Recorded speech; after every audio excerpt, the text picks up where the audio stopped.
Halo sobat pecinta sepak bola, seperti biasa kami telah merangkum beberapa update berita sepak bola terbaru untuk kalian semua. Jadi silakan tonton video ini dan selamat menyaksikan. Arsenal mengonfirmasi bahwa Raul Sanllehi telah meninggalkan posisinya sebagai kepala pengembangan sepak bola klub per Sabtu 15 Agustus kemarin. Sanllehi bergabung dengan Arsenal dari Barcelona pada November 2017. Dalam 2 tahun terakhir, ia bertanggung jawab dalam proses transfer The Gunners. Sementara itu, selama di Barcelona, Sanllehi adalah sosok penting kala Blaugrana mendatangkan sejumlah pemain penting seperti contoh Alexis Sanchez, Luis Suarez, dan Neymar Junior. Pihak Arsenal kini menunjuk direktur utama klub Vinay Venkatesham untuk mengisi posisi yang ditinggalkan Sanllehi. Sebagaimana dilansir dari media-media Inggris, ia akan dibantu oleh direktur teknik Edu Gaspar.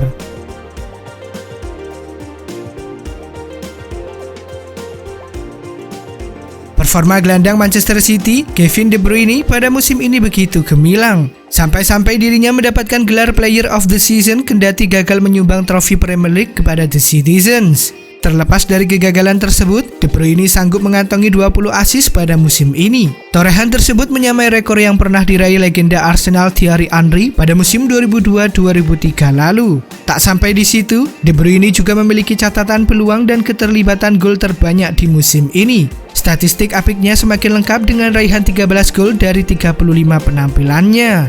Dengan kontribusi tersebut membuat nama De Bruyne masuk dalam nominasi peraih Premier League Player of the Season. Perlu diketahui bahwa pemenang title ini didapatkan dari hasil voting terbuka. 3 pemain Liverpool yakni Trent Alexander-Arnold, Jordan Henderson, dan Sadio Mane juga tercantum dalam nominasi tersebut.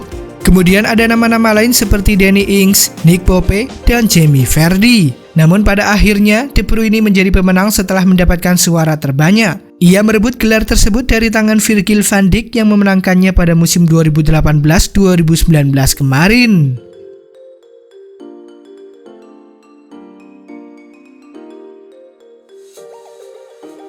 Manchester United mengumumkan kepindahan Tahith Chong ke klub asal Jerman Werder Bremen. Sang pemain akan bermain dengan status pinjaman berdurasi 1 musim.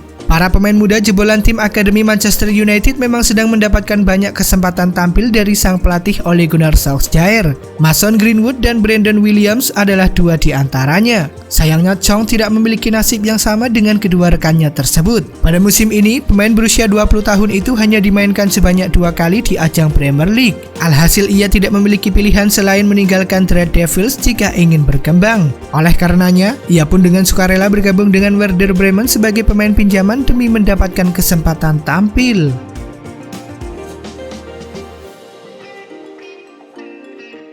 Langkah Manchester United di pentas Liga Eropa 2019-2020 harus terhenti setelah dikalahkan Sevilla dengan skor 1-2 dalam partai semifinal yang digelar di Rhein-Energy Stadion, Köln, Jerman, Senin 17 Agustus 2020 dini hari waktu Indonesia bagian Barat. Manchester United sejatinya unggul lebih dulu berkat eksekusi penalti dari Bruno Fernandes di awal babak pertama. Namun Sevilla berhasil bangkit dan meraih kemenangan lewat gol dari Suso dan Luuk de Jong. Berkat hasil ini, Sevilla berhak melaju ke partai final untuk bertemu dengan pemenang laga semifinal lainnya yang mempertemukan Inter Milan versus Shakhtar Donetsk.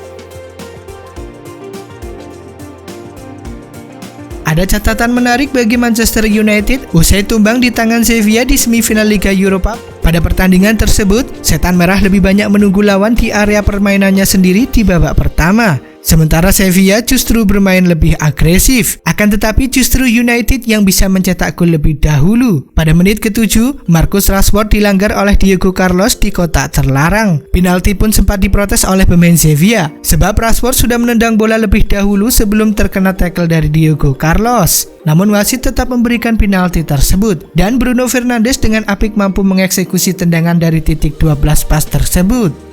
Dan hadiah penalti itulah menjadi rekor tersendiri bagi Manchester United, sebab mereka kini menjadi tim yang paling banyak mendapat penalti dibanding semua tim-tim yang ada di 5 liga teratas di kompetisi Eropa. Total mereka mendapatkan 22 penalti. Jumlah tersebut cuma kalah dari raihan Barcelona pada musim 2015-2016 silam.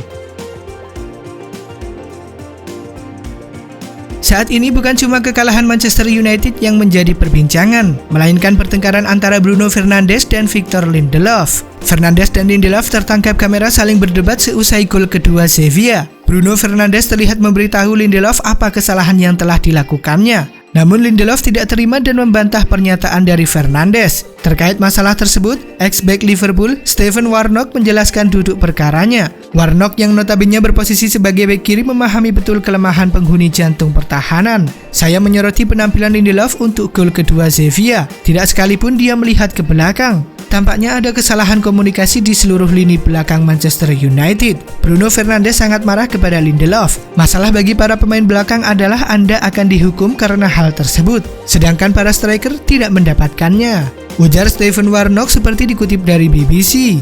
Victor Lindelof memang tengah dalam menjaga striker Sevilla Luuk de Jong. Sang bek terlalu santai sehingga tidak menyadari bahwa de Jong berdiri bebas di belakangnya untuk menyambut umpan dari Jesus Navas yang akhirnya berhasil menciptakan gol melalui sontekan di mulut gawang Manchester United.